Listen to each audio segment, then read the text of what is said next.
All right, welcome to The Explainer. So, if you or someone you love is getting to that stage of life where residential care is on the horizon, you're probably wondering about the cost. Well, you might want to buckle up, because as of late 2024, things have gotten, well, a lot more complicated and expensive. We're here to walk you through it. With costs really on the rise, getting your head around these new rules isn't just a nice-to-have anymore. It's absolutely crucial for making smart decisions that are going to impact your family's finances for years to come. Okay, so here's what we're going to tackle. First, we'll look at who these changes really affect. Then, we'll dive into that big upfront payment and the ongoing fees. We'll also navigate some of those tricky real-life scenarios and wrap it all up with why planning ahead is so important. All right, Section 1. So, who's really going to feel the impact of these new rules? Well, the short answer is, it all comes down to your assets. You see, it's not a one-size-fits-all situation. If you're on a full pension, you're mostly shielded from these changes. But if you've got some assets saved up, you're the ones being asked to pay a lot more. And you know who gets caught in the middle? It's that group with assets between, say, $200,000 and $500,000. Kind of stuck, right? Not really wealthy enough to easily cover it, but with too much to get full government help. Now for the big one, the Refundable Accommodation Deposit, or RAD for short. This is a huge lump sum payment that most aged care facilities require, and it's one of the biggest changes you'll see. Yeah, the average RAD has just gone through the roof. We're talking $500,000 to $600,000. And that's just the average. In big cities, it can easily top $1 million. I mean, trying to find that kind of cash, especially at short notice, is a massive ask for most families. So, the big question is, what happens if you just can't pay that whole amount up front? Well, the system lets you pay what you can, but, and it's a big but, you get hit with interest on whatever you haven't paid.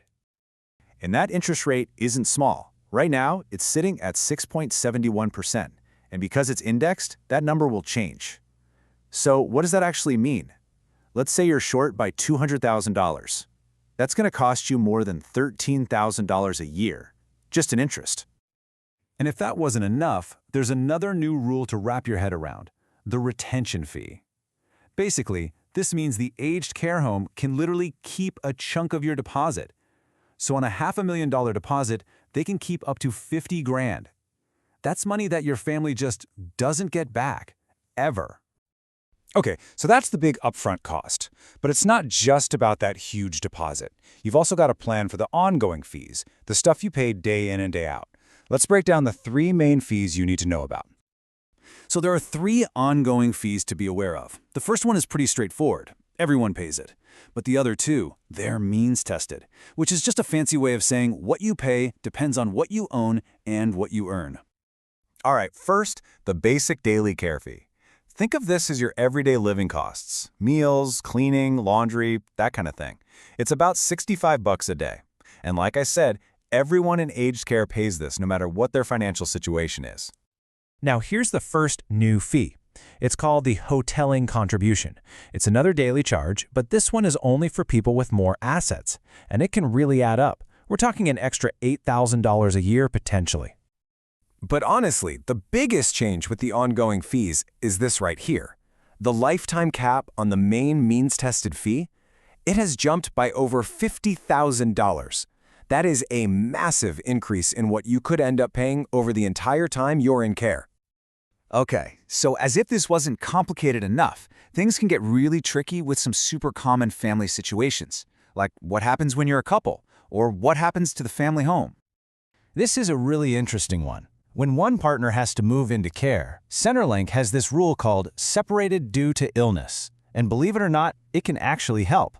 It means both of you might be able to get the higher single rate of the pension. Plus, and this is a big one, as long as one partner is still living in the family home, the house itself doesn't get counted in all those asset tests. So you've got all these new fees, new rules, shifting goalposts. What's the takeaway? Well, the experts are all saying the same thing. You just cannot afford to wait for a crisis to happen and then react. And that's the thing, right? Most of us plan for retirement for years, but aged care planning? It often happens literally overnight because of a fall or a sudden trip to the hospital. And you're forced to make these massive financial decisions when you're already under a ton of emotional stress. It's just the worst time to do it. You know, when you talk to financial advisors who specialize in this, they'll tell you something really important. Their job isn't just about crunching numbers. It's about giving the whole family peace of mind and confidence. It's about taking that huge, stressful administrative weight off your shoulders so you can actually focus on what matters, your family member's health. And it's good to keep some perspective here. Even with all these price hikes for residents, the government is still footing a massive part of the bill. You can see the numbers. The most a resident might pay is around $66,000 a year. But the real cost to provide that care, it's estimated to be way up around $180,000. That's a huge subsidy still in place. So, are you prepared for this conversation? Because that's really the big takeaway here. In this new system, planning ahead isn't just a good idea, it's an absolute necessity. Talking about this stuff with your family before you're in a crisis is honestly the single most valuable thing you can do. Now, of course, it's really important to remember that everything we've talked about today is general advice. It doesn't take your specific personal situation into account, so it's absolutely vital that you get professional advice that's tailored just for you and your family. Thanks for watching.